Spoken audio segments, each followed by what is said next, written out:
All right. Good day, everyone, and I'm glad to have you around in this particular episode.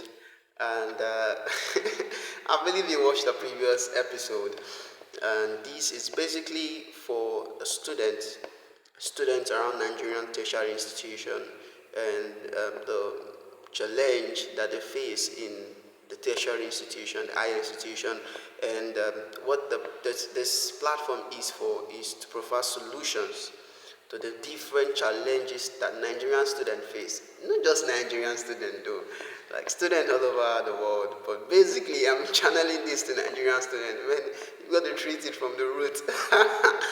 All right, we're going to be looking at the issues, the challenges. I've got a lot of response, and I think people want us to treat the issue on carryovers. Carryovers is what we're doing. Of course, I told you about the system that has been built. And we're working tirelessly on it. The system that has been built now, students can get at least 7 A's in their semester result every semester, and yet um, get a sustainable income yet as a student in Nigeria. So we're working on that. That, by the way, when it launches, I'm sure to let you guys know on that. All right, straight to what we are supposed to undo today. The issue on carryovers. Like what's going on in Nigerian tertiary institution? Carryovers. People suffer from carryovers. Now, this. I'm going to be giving a couple of principles. I share this in my Telegram channel. I'm going to give you a couple of principles that would help you if you are having issues with carryovers. Now, I've seen students who've gotten depressed about things like this, students who've given up, students who are just, they are careless about it because they feel they can't actually undo their carryovers. Carryover just get piling up. Oh, in case you don't know what a carryover is, carryover means you failing a course, you getting to write it again, you carrying it over. All right, in a Nigerian tertiary institution, in a Nigerian university, we see a lot of this happen from time to time. Now, what we're going to be looking into, if you are new into the Nigerian institution, into a university, this would help you real good. It should really, really help you.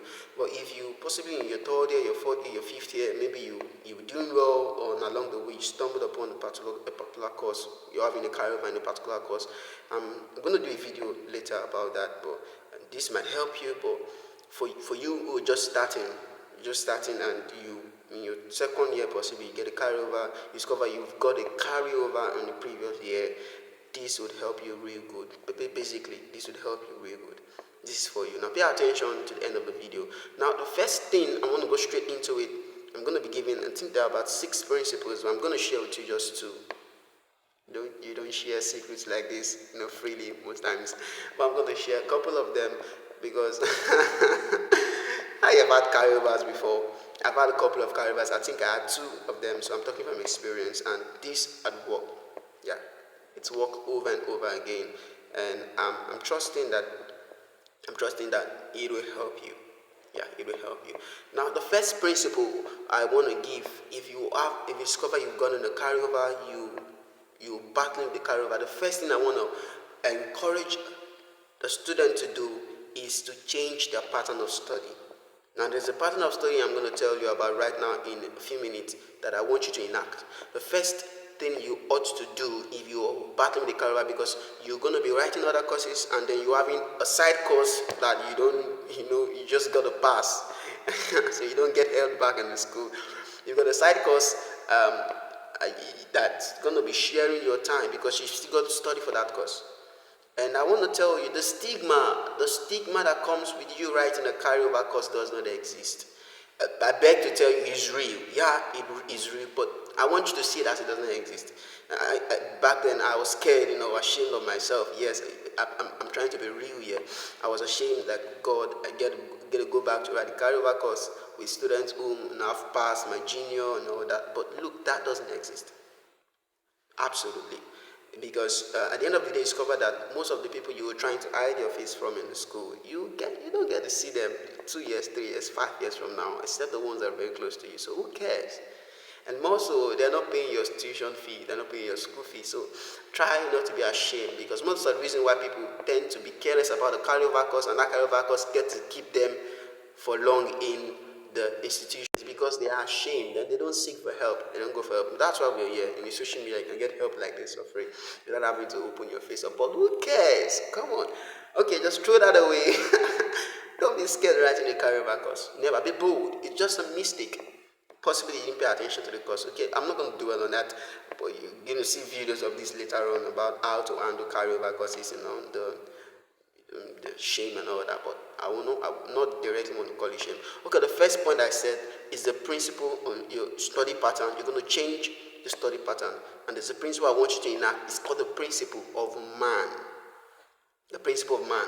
Now, what the principle of man basically is about, if you look at the word man, M-A-N, the principle of man, it means the principle of studying morning, afternoon, and night.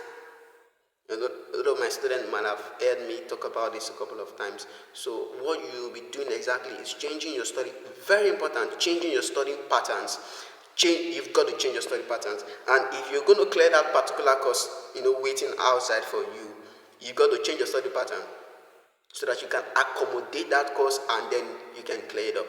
Now, what the principle of man means, you're going to create a specific time in the morning, a specific time in the afternoon, and a specific time in the night for that course. You can add other courses if you have the capacity to study, but this particular course, you're going to have to create time for it. Maybe an hour in the morning, an hour in the afternoon, an hour in the night, but you've got to be committed to it. That study pattern has worked 95% of the times. You do not get to do so much. If you got 2 carryover courses, you just get to read each of the courses every day. Now it's an everyday thing. You got to do each of the courses every day for the rest of the days until the exam day. Studying, if it's 2 courses, you're going to share an hour each or 30 minutes each in the morning. If it's just a carryover course, even better. You get to pour in an hour in the morning, an hour in the afternoon, an hour in the night, specifically just for that course. It works like magic. Now, if it's a carryover course, and you study an hour every day, in the morning, in the afternoon, and that's 3 hours. Now, you can bring it down if the capacity is not much. A lot of Nigerian students don't have the tenacity to study for long. So if you can do 30 minutes, you just do 30 minutes. 30 minutes in the morning, 30 in the afternoon, 30 in the night. But I would prescribe, I would advise you do an hour so you don't get left out. So if you're doing an hour, that's 3 hours every day for just that course. Now, if you're doing an hour every day, that's 27 hours in a week. And that's like over 100 hours in a month. And you've got over 3 months before an exam. So if you discover you've gotten a carryover course and it's best time, if you're watching this, it's best time you plan. And you're going to pour the next 3 hours every day into that course. Now you can go ahead and use the rest of your day. And you wake up in the morning maybe by 5 a.m. before you do your devotion by 6. For the Christian brothers and sisters, you just get to study that course maybe from 5 to 6 in the morning. Now in the afternoon, after lectures or whatever you do in the afternoon, you just take a break and pour in an hour again into that course. And in the evening, before you go to bed, maybe by 10 p.m., you do an hour again on that particular course.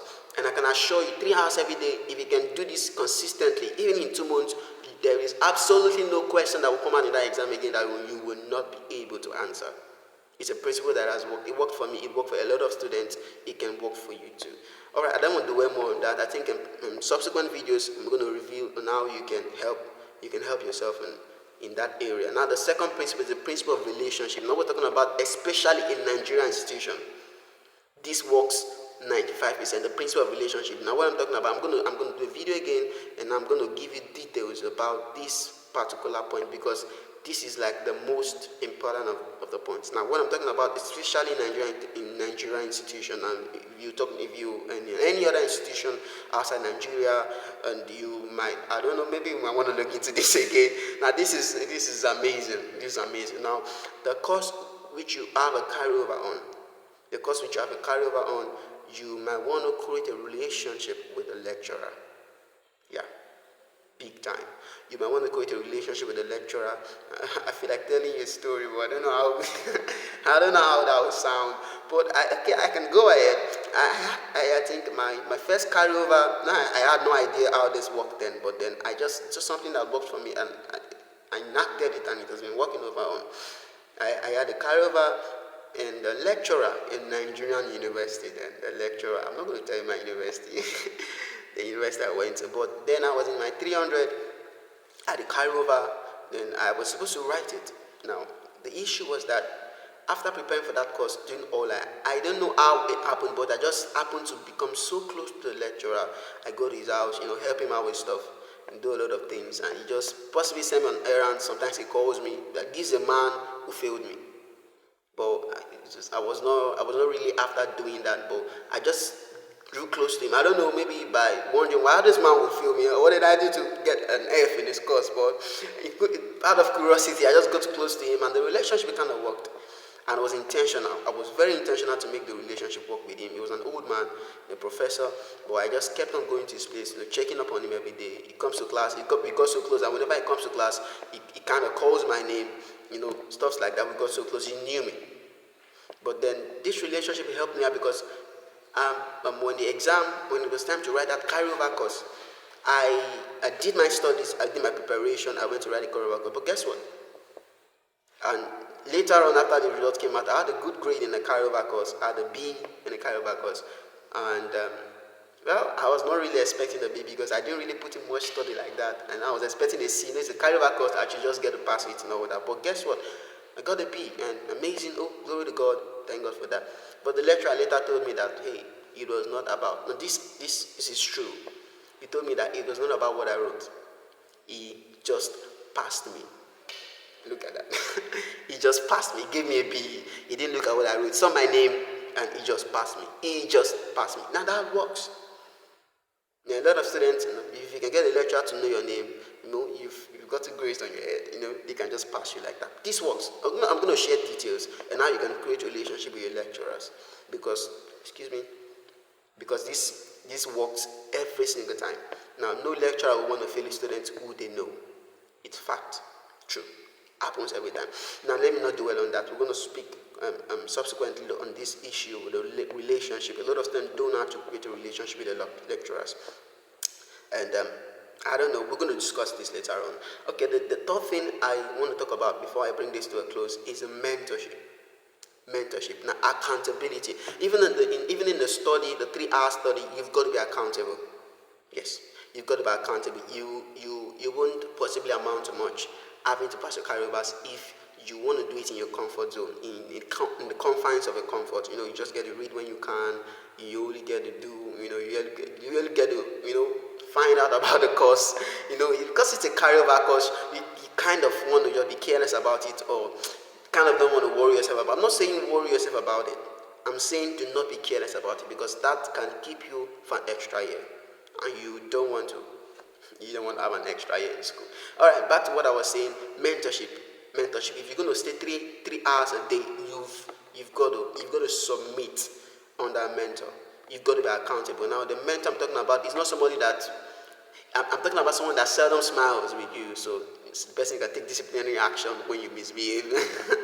So then I had to do this for a couple of students then, and it worked. I was this fiery kind of guy, and I do not take excuses. So you just got to do your study when you ought to do it. You've got to create that relationship with the lecturer. You've just got to do what you ought to do to pass that course. Now, because of I detest carryovers. In as much as I had one, passed it. So you've got to be accountable. If you take in all those principles and you're not accountable, you might just end up doing them for a week or 2 weeks, and then you fall out. But there's something about mentorship. Someone getting to call you, getting to make sure you're up in check. Someone getting to make sure you are not leaving, the scheduled plan. So making sure that someone you possibly could be scared of, this person definitely is going to go crazy, is going to get mad if he discovers you did not cover your 3-hour daily study, the 1 hour different study. I'm talking about because the 1 hour daily, the 1 hour morning, afternoon, and night, the 1 hour morning, afternoon, and night really, really helps. Yeah, the change of the study pattern really helps. But then accountability is what makes it productive. Yeah, it's what makes it productive, because it's not about you doing it for a week. It's about you doing it till you're done, till you're writing that carryover course. There are times when you're going to fall back, there are times when, but you've got to come back again, and that's what mentorship and accountability does for you. So I'm gonna keep it here. At the other point, I'm gonna discuss this in details some other time, maybe during one of our classes, and I wanna show you. Follow up, like the page, follow the page. You're gonna be getting a lot of things. If you're a Nigerian student, if you're a student wherever you are, you're gonna be getting a lot, so much value so much value on the challenges about the times we're going to talk about finances, but now we are basically segregating all the knowledge we're giving for now into the challenges, academic challenges like carryovers. And we're going to talk about study patterns, we're going to talk about retentive memory, IQ, and all that subsequent times. But then I'm going to do a video again about this carryover thing. Maybe I'm going to dig it in deeper. But for now, I want you to possibly look at these few points and readjust if you are having any of the mentioned challenges. All right. The next video will be dropping soon. Just stay tuned, follow the page, and turn on the notification button so you can always receive contents like this, value-based content like this. I tell you, you don't get this free at times. I'm giving it to you free because I believe you should not be struggling academically. No one should. Absolutely no one should. All right. I'm going to see you guys again until the next video drops. I'm going to see you guys again. Until then, I want you to stay strong and take good care of yourself.